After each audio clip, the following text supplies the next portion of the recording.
most of you have one of these things to put petrol in, into your tanks or whatever, and it's always curved the same way.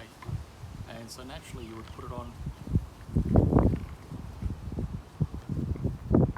the fuel bottle or fuel jar, and the small pipe ends up being on the side by default. When you go to fill up your fuel, it doesn't flow very smoothly because it's got to get air. But if you try and turn this around like that and make the little thing up the top, watch the difference. As long as that little thing's up the top, the breather, the fuel, as you can see, flows easily into the tank,